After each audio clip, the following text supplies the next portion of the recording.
2015ರಲ್ಲಿ ಸ್ಥಳೀಯ ರೈತರಿಗೆ ಮಳೆಗಾಲದ ನಂತರ ಕೃಷಿಗಾಗಿ ಅಗತ್ಯವಾದ ನೀರನ್ನು ಒದಗಿಸುವ ಉದ್ದೇಶದಿಂದ ನಂದರೇಕರ್ ಅವರ ಮನೆಯಿಂದ ಹತ್ತಿರದಲ್ಲಿ 2 ಕೋಟಿ ರೂಪಾಯಿ ವೆಚ್ಚದಲ್ಲಿ ಸೇತುವೆ ಸಮೇತ ಅಣೆಕಟ್ಟನ್ನು ನಿರ್ಮಿಸಲಾಯಿತು.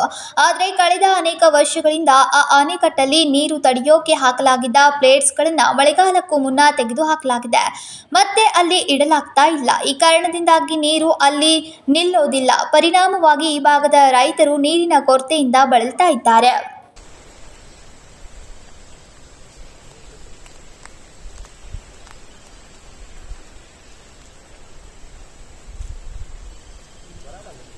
ಸಂಬಂಧಿತ ಇಲಾಖೆಗೆ ಪ್ಲೇಟ್ಗಳನ್ನು ಪುನಃ ಹಾಕಲು ಅನೇಕ ಬಾರಿ ಮನವಿ ಮಾಡಲಾಗಿದೆ. ಆದರೆ ಪ್ರತಿ ಬಾರಿ 15 ದಿನಗಳಲ್ಲಿ ಪ್ಲೇಟ್ಗಳನ್ನು ಹಾಕಲಾಗುತ್ತೆ ಎಂದು ಮಾತ್ರ ಹೇಳ್ತಾರೆ. ಇನ್ನು ತೆಗೆದ ಪ್ಲೇಟ್ಗಳನ್ನು ಸಂಪೂರ್ಣವಾಗಿ ಚಳಿ ಹಿಡಿಯುವುದರಿಂದ ಹೊಸ ಪ್ಲೇಟ್ಗಳನ್ನು ಹಾಕುವುದು ಅಗತ್ಯವಾಗಿದೆ. ಮಳೆಗಾಲದಲ್ಲಿ ನದಿಯ ಹರಿವಿನ ಜೊತೆಗೆ ಬೃಹತ್ ಗಾತ್ರದ ಮರಗಳು ಅಣೆಕಟ್ಟಿನ ಬಳಿ ಬಂದು ಸಿಲುಕಿವೆ. ಅವುಗಳನ್ನು ತೆರವುಗೊಳಿಸುವುದು ಕೂಡ ಬಹಳ ಅಗತ್ಯವಾಗಿದೆ. ಇಲ್ಲಿ ರಾಮನಗರದಲ್ಲಿ ನಂದ್ರೇಕರ್ ಮನೆ ಹತ್ರ ಬ್ರೀಜ್ ಕಮ್ ಬಂದರ 2015ದಲ್ಲಿ ಕಟ್ಟಿತ್ತು. 2 ಕೋಟಿ ಖರ್ಚ ಮಾಡಿ ಕಟ್ಟಿತ್ತು.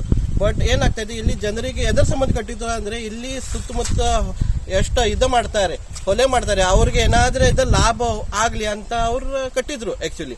ಬಟ್ ಈಗ ಏನಾಗಿದೆ, ಇಲ್ಲಿ ಪ್ಲೇಟ್ನು ಇಲ್ಲ, ಒಂದ್ ಪ್ಲೇಟ್ ಇಲ್ಲ. ಅದರ ಸಲುವಾಗಿ ನೀರು ಇಲ್ಲಿ ಆಗ್ತಾ ಇಲ್ಲ, ನೀರು ಹೋಗ್ತಾ ಇದೆ.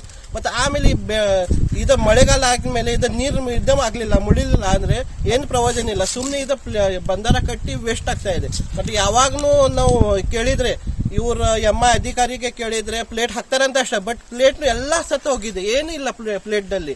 ಮತ್ತೆ ಇಲ್ಲಿ ನೋಡ್ರಿ ಗಿಡನು ಎಲ್ಲ ಇದಾಗಿದೆ, ಇದನ್ನು ಏನ್ ಕ್ಲೀನ್ ಮಾಡ್ಲಿಲ್ಲ. ಬರೇ ಮಾಡ್ತಾರೆ, ಹೇಳ್ತಾರೆ ಬರೇ ಮಾಡೋಣ ಅಷ್ಟೇ ಹೇಳ್ತಾರೆ. ಬಟ್ ಏನೋ ಮಾಡ್ತಾ ಇಲ್ಲ. ಈಗ ಜನರಿಗೇನು ಜಸ್ಟ್ ಇಲ್ಲಿ ಹೊಲೆ ಎಷ್ಟು ಜನ ಮಾಡ್ತಾರೆ ಅವ್ರಿಗೆ ಬಹಳ ತೊಂದರೆ ಆಗ್ತಾ ಇದೆ. ನೀರನ್ನು ಸಿಕ್ಕುದಿಲ್ಲ ಅವ್ರಿಗೆ. ಅದ ಸಲುವಾಗಿ ಅವ್ರು ಹೊಲೆ ಮಾಡೋದು ಬಿಟ್ಟಿದ್ದಾರೆ.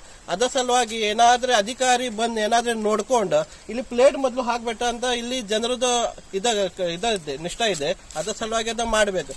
ಮತ್ತೆ ನಮ್ದು ಇಲ್ಲಿ ಹಲ್ಯಾಳ್ ದೊಡ್ಡ ಕ್ಷೇತ್ರದ ಆಮದಾರ್ನು ಇಲ್ಲಿ ಫಂಡ್ ತರ್ತಾರೆ, ಅಭಿವೃದ್ಧಿ ಹೇಳ್ತಾರೆ ಮಾಡ್ತಾರಂತ. ಬಟ್ ಇಂತ ಏನಾದ್ರೆ ಆಗಿದ್ಮೇಲೆ ಫಂಡ್ ಅಂದ್ಮೇಲೆ ಅದು ಸಕ್ಸಸ್ ಆಗ್ತದೆ ನೋಡುದಿಲ್ಲ, ಏನಿಲ್ಲ. ಬರೀ ಅಭಿವೃದ್ಧಿ ಅಂತ ಹೇಳ್ತಾರೆ. ಬಟ್ ಜನರಿಗೆ ಅದು ಯೂಸೇ ಇಲ್ಲ. ಅಂದ್ರೆ ಅಭಿವೃದ್ಧಿ ಮಾಡಿ ಏನ್ ಪ್ರಯೋಜನ ಇದೆ? ಬರೇ ಸ್ಯಾಂಕ್ಷನ್ ಮಾಡ್ತಾರೆ, 2 ಕೋಟಿ 1 ಕೋಟಿ ಮಾಡ್ತಾರೆ. ಬಟ್ ಅವ್ರು ಮುಂದೆ ಏನ್ ನಡೀತಾ ಇದೆ, ಏನ್ ಇಲ್ಲ, ಜನರಿಗೆ ಅನುಕೂಲ ಆಗ್ತದೆ ಅದು ನೋಡುದಿಲ್ಲ. ಅದ ಸಲುವಾಗಿ ಅವ್ರನ್ನು ಇದನ್ನ ನೋಡ್ಕೊಳ್ಬೇಕಾದ ಎಲ್ಲಾ ಗ್ರಾಮಸ್ಥರ ವಿನಂತಿ ಇದೆ. ಧನ್ಯವಾದ. ಜೊಯ್ಡಾ ತಾಲೂಕಿನಲ್ಲಿ ಹಲವೆಡೆ ಸೇತುವೆ ಸಮೇತ ಅಣೆಕಟ್ಟುಗಳನ್ನು ನಿರ್ಮಿಸಲಾಗಿದ್ದು ಅದಕ್ಕೆ ಹಿನ್ನೂರ ದೃಷ್ಟಿಯಿಂದ ನಿರ್ವಹಣೆ ಮಾಡಲಾಗದೆ ರೈತರಿಗೆ ಬಳಸೋಕೆ ಅಸಾಧ್ಯವಾಗಿದೆ. ಜೊಯ್ಡಾ ತಾಲೂಕಿನಲ್ಲಿ ಅಭಿವೃದ್ಧಿಗಾಗಿ ಲಕ್ಷಾಂತರ ಕೋಟಿ ರೂಪಾಯಿಗಳನ್ನು ಮಂಜೂರು ಮಾಡಲಾಗ್ತಾ ಇದೆ. ಆದರೆ ಮಾಡಿದ ಕೆಲಸಗಳ ಪರಿಶೀಲನೆ ಹಲವು ವರ್ಷಗಳ ನಂತರ ನಡೆಯದೆ ಹೂಡಿದ ಹಣ ವ್ಯರ್ಥವಾಗ್ತಾ ಇದೆ. ನಿಖಿಲ ಸುಕರ್, KMM ಕನ್ನಡ, ರಾಮನಗರ್.